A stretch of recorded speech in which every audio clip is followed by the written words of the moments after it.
Hello everyone, అందరూ ఎలా ఉన్నారండి? బాగున్నారా? మీ అందరూ బాగుండాలని ఎప్పుడు కోరుకుంటానండి. వీడియో ఎక్కడ స్కిప్ చేయకుండా కంప్లీట్గా చూడండి.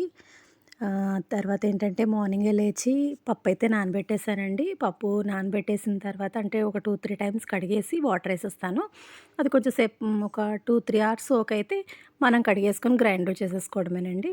ఆ తర్వాత ఏంటంటే కుకింగ్ స్టార్ట్ చేసేసాను. ఇవాళ కొంచెం కిచెన్ మెస్సీగా ఉంది. కొంచెం ఓపిక లేక క్లీన్ చేయలేదనమాట. వంటైతే స్టార్ట్ చేసేసానండి. ఈరోజైతే నేను రసం పెట్టేసాను. ఫస్ట్ రైస్ కడిగేసి అంటే రైస్ కుక్కర్‌లో పెట్టేసి తర్వాత రసం పెట్టాను. ఇప్పుడు రసంకేమో తాలింపు వేసుకుంటున్నాను. కొంచెం ఆయిల్ వేసుకొని అల్లం, వెల్లుల్లి దంచేసి తర్వాత ఎండుమిర్చి, చారుకి మనం ఆల్రెడీ దినుసులు రెడీ చేసుకొని ఉంచుకుంటాం కదండీ! అవి వేసేసుకోవడమే. అంటే వాము అనేది ఎక్కువ వేసానండి. డైజెషన్‌కి బావుంటది కదా అనేసి. ఆ తర్వాత తాలింపు అనేది చారులో వేసేసాను. అంటే ఎక్కువ తాలింపు వేసుకుంటే చాలా టేస్టీగా ఉంటదండి చారనేది. తర్వాత ఏంటంటే చిన్న వడియాలు తెలుసు కదండీ! మినపప్పు మనం గట్టిగా రుబ్బుకొని వడియాలు పెట్టుకుంటాం కదా! చాలా మంచిది, హెల్తీ. తర్వాత ఇది టేస్టీగా ఉంటదండి. కర్రీ అయితే మాత్రం చాలా చాలా బావుంటది. నేనైతే అవి ఫస్ట్ ఏంటంటే ఆ చిన్నొడియాలనేవి ముందు ఆయిల్‌లోని కొంచెం ఫ్రై చేసుకుంటే మంచిగా ఉడుకుతాయన్నమాట.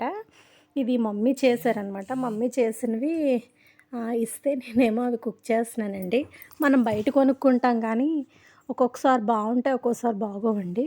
కొన్ని కొన్ని పుల్లగా ఉంటాయండి. రుబ్బు పులిసిపోతే పుల్లగా ఉంటాయన్నమాట. ఇవి మనం ఇంట్లో చేసుకున్నాం కాబట్టి చాలా బావుంటాయన్నమాట. టేస్టీగా ఉంటాయి.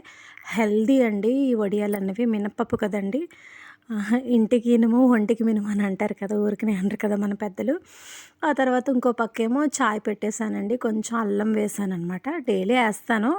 ఎప్పుడో మర్చిపోతే తప్ప అల్లం అనేది గ్రేట్ చేసేసాను. తర్వాత నెత్తళ్ళును, చిన్నొడియాలు కలిపి వండుతున్నానండి. నెత్తళ్ళని మంచిగా కడిగేసుకొని ఆ తర్వాత ఇవి కూడా ఆయిల్‌లో వేయించుకోవాలండి. చాలా బావుంటాయండి నెత్తళ్ళు, వడియాలు, నెత్తళ్ళు, బీరకాయ నెత్తళ్ళు, వంకాయ చాలా టేస్టీగా ఉంటదండి. ఉట్టి నెత్తళ్ళు కూడా మనం వండుకోవచ్చు. ఏదైనా కాంబినేషన్ అయితే కొంచెం కర్రీ ఎక్కువ అవుతది కదా! సో, అందువల్ల నేను నెత్తళ్ళును, చిన్నొడియాలు కలిపి వండుతున్నాను. దాంతో పాటు చికెన్ కర్రీ కూడా చేస్తున్నానండి. అంటే కొంచెం క్వాంటిటీలోనైనా ఎక్కువ కర్రీస్ చేసుకుంటే మనకి ప్లేట్ అనేది ఫుల్‌గా ఉంటది కదా! సో, అందువల్ల నేనైతే కొంచెం క్వాంటిటీ అయినా ఎక్కువ కర్రీస్ చేస్తా ఉంటాను ఒక్కొక్కసారి. ఆ తర్వాత ఏంటంటే నెత్తళ్ళు వేయించుకొని పక్కన పెట్టుకున్నానండి. నెత్తళ్ళనేవి మాత్రం చాలా నీట్‌గా కడుక్కోవాలి.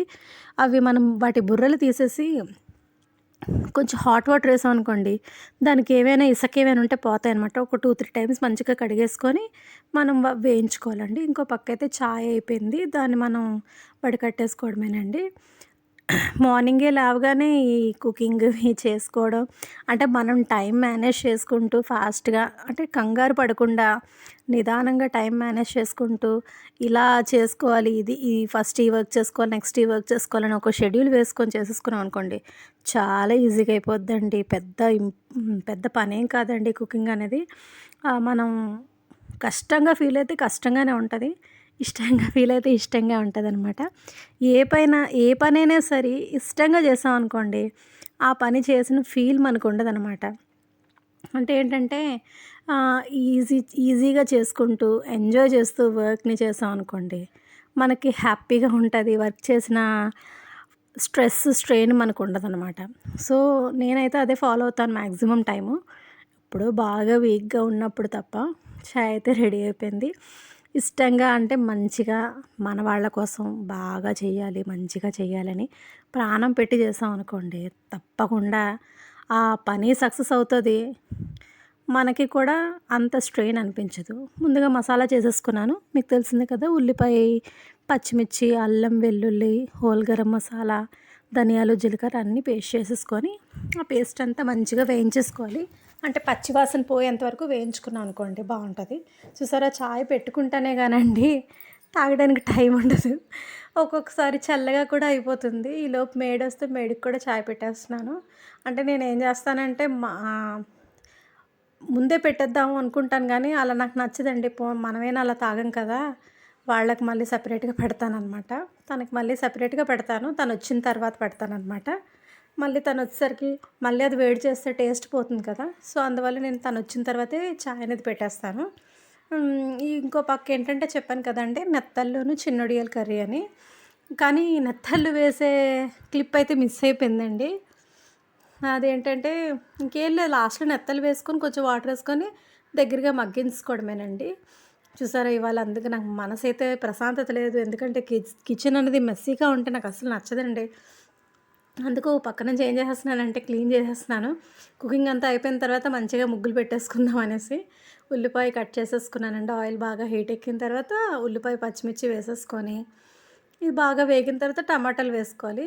ఆ తర్వాత మనం ఆల్రెడీ వడియాలనేవి వేయించుకొని ఉంచుకున్నాం కదా! అవి కూడా వేసుకోవాలి. కానీ మనం ఏంటంటే ఇది గుర్తుపెట్టుకోవాల్సిన విషయం ఏంటంటే, మనం వడియాలు వేసిన తర్వాత మనం సాల్ట్ అనేది ఎక్కువ వేయకూడదండి. ఎందుకంటే ఆ సాల్ట్ వల్ల ఉడకవనమాట.